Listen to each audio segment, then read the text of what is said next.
Hi friends, ഇന്ന് ഞാൻ നിങ്ങളായിട്ട് ഷെയർ ചെയ്യുന്നത് ഒരു പനീർ ചീസ് ബോളിൻ്റെ റെസിപ്പിയാണ്. അപ്പോൾ അതിന് വേണ്ടിയിട്ട് ഒരു 2 ഉരുളക്കിഴങ്ങ് വേവിച്ച് ഉടച്ചെടുത്തിട്ടുണ്ട്. ഇതിലേക്ക് ഒരു 250 ഗ്രാം പനീർ പൊടിച്ചത് ചേർത്ത് കൊടുക്കുന്നുണ്ട്. അപ്പോൾ ഇത് ഫ്രോസൺ പനീറായിരുന്നു. അപ്പോൾ അത് അതിൻ്റെ തണവൊക്കെ മാറിക്കഴിയുമ്പോൾ നമുക്ക് കൈ കൊണ്ട് തന്നെ ഇങ്ങനെ പൊടിച്ചെടുക്കാം.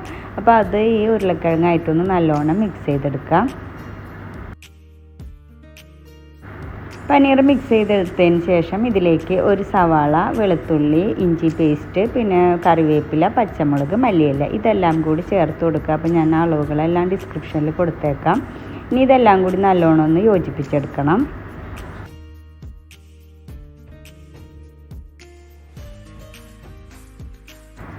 ഇനി മസാലപ്പൊടികൾ ചേർത്ത് കൊടുക്കാം. മുളക് പൊടി, മല്ലിപ്പൊടി, കുരുമുളക് പൊടി, ഗരം മസാലപ്പൊടി, പിന്നെ ചെറിയ ജീരകത്തിൻ്റെ പൊടി, പിന്നെ ഒറിഗാനോ, കുറച്ച് ഉലുവയുടെ ഇലയും കൂടി ചേർത്ത് കൊടുക്കുന്നുണ്ട്. അപ്പോൾ ഒറിഗാനോ, ഉലുവയുടെ ഇലയൊക്കെ ഓപ്ഷനാണ്. കയ്യിലുണ്ടെങ്കിൽ ചേർത്ത് കൊടുത്താൽ നല്ലൊരു ഫ്ലേവറും ഒരു ടേസ്റ്റും കൂടുതൽ കിട്ടുന്നുണ്ട്.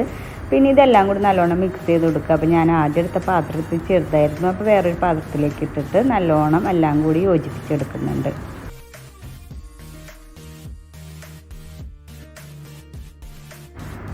മസാലപ്പൊടികളും നമ്മൾ ഇട്ട് കൊടുത്ത സവാളയും എല്ലാം ഈ പനീറും ഉരുളക്കിഴങ്ങും ഒക്കെ നല്ലോണം യോജിച്ച് നമ്മൾ ബോൾസാക്കി എടുക്കാൻ പറ്റുന്ന പരുവത്തിലൊന്ന് കുഴച്ചെടുക്കുകയാണ് വേണ്ടത്. ഇപ്പോൾ നല്ലോണം ഇത് കുഴച്ചെടുത്തിട്ടുണ്ട്. ഇപ്പോൾ നമ്മൾ ഇട്ട് കൊടുത്ത എല്ലാ സാധനങ്ങളും ഒരുമിച്ച് മിക്സ് ആയിട്ടുണ്ട്. എന്നിട്ട് ഇതേപോലെ നമുക്ക് ഒരേ ബോളായിട്ട് ഉരുട്ടിയെടുക്കാം.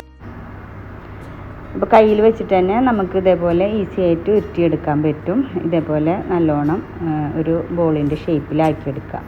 അതിന് ശേഷം അതിൻ്റെ സെൻറ്ററിലായിട്ടൊരു ഹോൾ ഇട്ട് കൊടുത്തിട്ട് അതിലേക്ക് കുറച്ച് ചീസ് വെച്ച് കൊടുക്കുന്നുണ്ട്. അപ്പോൾ ഞാൻ മൊസറല്ല ചീസാണ് വെച്ച് കൊടുക്കുന്നത്. എന്നിട്ട് ആ ഹോളൊന്ന് നല്ലോണം പ്രസ് ചെയ്ത് കൊടുത്തതിന് ശേഷം നമുക്ക് വീണ്ടും അത് ഈ ചീസ് പുറത്തേക്ക് വരാത്ത തരത്തിൽ നല്ലോണം ഒന്ന് റോൾ ചെയ്തെടുക്കണം. ഞങ്ങളുടെ ചാനൽ ആദ്യമായിട്ട് കാണുന്നവരാണെങ്കിൽ സബ്സ്ക്രൈബ് ചെയ്തിട്ടില്ല എന്നുണ്ടെങ്കിൽ ഒന്ന് സബ്സ്ക്രൈബ് ചെയ്ത് സപ്പോർട്ട് ചെയ്യണേ. അപ്പോൾ ഞങ്ങളിടുന്ന എല്ലാ വീഡിയോസിൻ്റെയും നോട്ടിഫിക്കേഷൻ നിങ്ങൾക്ക് കിട്ടും. അതിൻ്റെ അടുത്തുള്ള ആ ബെല്ലൈക്കൺ എനേബിൾ ചെയ്തിട്ട് ഓൾ എന്ന ഓപ്ഷൻ കൂടി ഒന്ന് എനേബിൾ ചെയ്തിട്ടെടുക്കാൻ മറക്കരുത് കേട്ടോ. എന്നാലേ ഞങ്ങൾ പുതിയ വീഡിയോ ഇടുമ്പോൾ നിങ്ങൾക്ക് അതിൻ്റെ നോട്ടിഫിക്കേഷൻ വരുള്ളൂ. അപ്പോൾ നമുക്ക് ബാക്കിയുള്ള എല്ലാ മാവ് കൊണ്ടും ഇതേപോലെ ഒരേ ബോൾസാക്കി എടുക്കാം. അപ്പോൾ ആദ്യം നമുക്കിത് ബോൾസാക്കി എടുത്ത് വെച്ച് കഴിഞ്ഞാൽ പിന്നെ നമുക്ക് അതിൻ്റെ കോട്ടിങ് കൊടുത്താൽ മതി.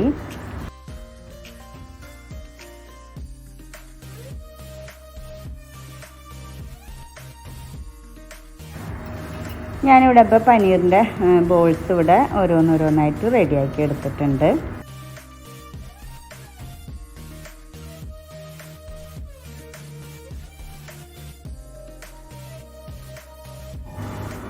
ഇനി പനീറിൻ്റെ ബോൾസിന് ഒരു കോട്ടിങ് കൊടുക്കാൻ വേണ്ടിയിട്ട് കുറച്ച് മൈദപ്പൊടി, അതിലേക്ക് കുറച്ച് ഗരം മസാല, പിന്നെ പെപ്പർ പൗഡർ, കുറച്ച് ചില്ലി ഫ്ലേക്സ്, പാകത്തിനുള്ള ഉപ്പും ആവശ്യത്തിനനുസരിച്ച് വെള്ളവും ഒഴിച്ച് കൊടുത്തിട്ട് നമുക്കൊരു തിക്ക് കൺസിസ്റ്റൻസിയിലുള്ള ബാറ്റർ റെഡിയാക്കി എടുക്കണം.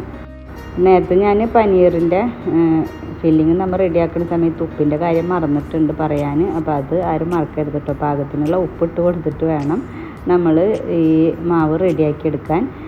ഇനി നമുക്ക് ഈ ബാറ്ററിൽ ഈ നമ്മൾ ഉണ്ടാക്കി വെച്ചിട്ടുള്ള ബോൾസ് ഒന്ന് ഫുള്ള് കവർ ചെയ്തെടുത്തിട്ട് അതിന് ശേഷം നമുക്ക് ഈ ബ്രെഡ് ക്രംസിലൊന്ന് ഫുള്ള് ബോൾസിൻ്റെ എല്ലാ ഭാഗത്തേക്കും ആക്കുന്ന തരത്തിൽ തന്നെ ആക്കി കൊടുക്കണം.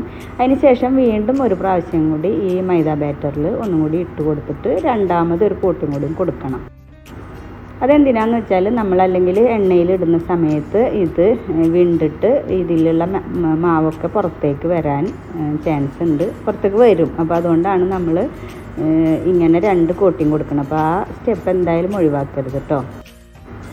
അപ്പോൾ ബാക്കിയുള്ള എല്ലാ ബാറ്ററും ഇതേപോലെ തന്നെ മൈദ ബാറ്ററിലിട്ട് ഒന്ന് ഫുള്ള് കവർ ചെയ്തെടുത്തതിന് ശേഷം ബ്രെഡ് ക്രംസിൽ റോൾ ചെയ്തെടുക്കുക. അതിന് ശേഷം വീണ്ടും മൈദ ബാറ്ററിൽ ഒന്നും കൂടി ഇട്ട് കൊടുത്ത് ഫുള്ളായിട്ടും ആ ബാറ്റർ ഒന്നാക്കിയതിന് ശേഷം വീണ്ടും നമ്മൾ ബ്രെഡ് ക്രംസിൽ ഫുള്ള് അതിൻ്റെ എല്ലാ ഭാഗത്തേക്കും ആക്കിയെടുക്കണം കേട്ടോ. ഇതേപോലെ തന്നെ എല്ലാം ചെയ്തെടുക്കുന്നുണ്ട്. അപ്പോൾ നമുക്ക് ഇതേപോലെ ആക്കിയിട്ട് നമുക്ക് ഫ്രീസറിൽ സൂക്ഷിക്കുകയും ചെയ്യാം കേട്ടോ. അത് 1 മാസം വരെ ഒന്നും കേടുകൂടാതെ ഇരിക്കും. നമ്മൾ ഉണ്ടാക്കുന്നതിൻ്റെ ഒരു അരമണിക്കൂർ മുമ്പ് അങ്ങനെ എടുത്ത് പുറത്ത് വെച്ചിട്ട് നമുക്ക് ഉണ്ടാക്കിയാൽ നമ്മൾ അപ്പം തന്നെ ഉണ്ടാക്കിയ പോലെ തന്നെ ഉണ്ടാവും. അതേപോലെ ഞങ്ങളുടെ ഫേസ്ബുക്കിൻ്റെയും ഇൻസ്റ്റാഗ്രാമിൻ്റെയും പേജും കൂടി ഒന്ന് ഫോളോ ചെയ്ത് സപ്പോർട്ട് ചെയ്യണേ. അപ്പോൾ ഇഷ്ടപ്പെടുകയാണെങ്കിൽ മറ്റുള്ളവർക്കൊന്ന് ഷെയർ ചെയ്ത് കൊടുക്കാനും കൂടി മറക്കരുത് കേട്ടോ. അപ്പോൾ ഇതുപോലെ ആക്കിയിട്ട് നമുക്ക് സിപ്ലോക്ക് കവറിലോ അല്ലെങ്കിൽ എന്തെങ്കിലും കണ്ടെയ്നർ ബോക്സിലാക്കിയിട്ട് ഫ്രീസറിൽ സൂക്ഷിക്കാം. അപ്പോൾ ഇതിൽ ഞാൻ പകുതി അങ്ങനെ ചെയ്യാണ്, പകുതി മാത്രമേ ഞാൻ ഉണ്ടാക്കുന്നുള്ളൂ. അപ്പോൾ ഒരു ചൂടായ പാനിലേക്ക് എണ്ണ ചൂടായി വരുമ്പോൾ നമുക്ക് ഓരോ ബോൾസായിട്ട് അതിലേക്ക് ഇട്ട് കൊടുക്കാം.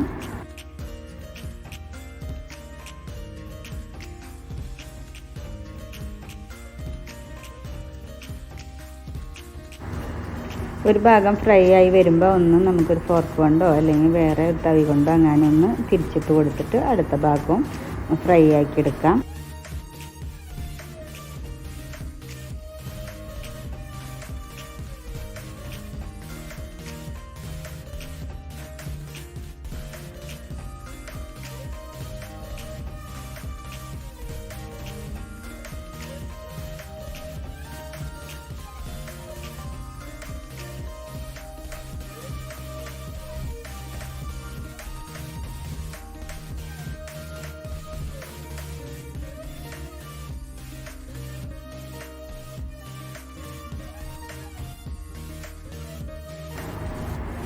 ഇപ്പോൾ പനീർ ബോൾസ് ഇവിടെ റെഡി ആയിട്ടുണ്ട്. അപ്പോൾ ഞാനത് എണ്ണയിൽ നിന്ന് മാറ്റുന്നുണ്ട്.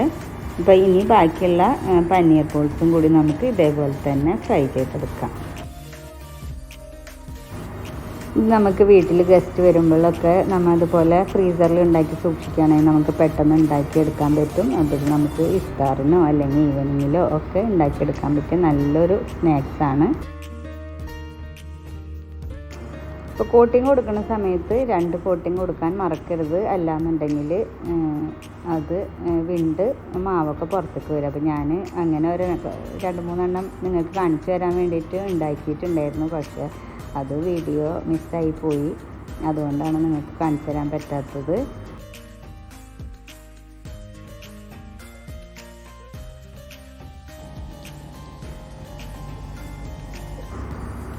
ബാക്കിയുള്ള പനീർ ബോൾസും കൂടി ഇവിടെ റെഡി ആയിട്ടുണ്ട്.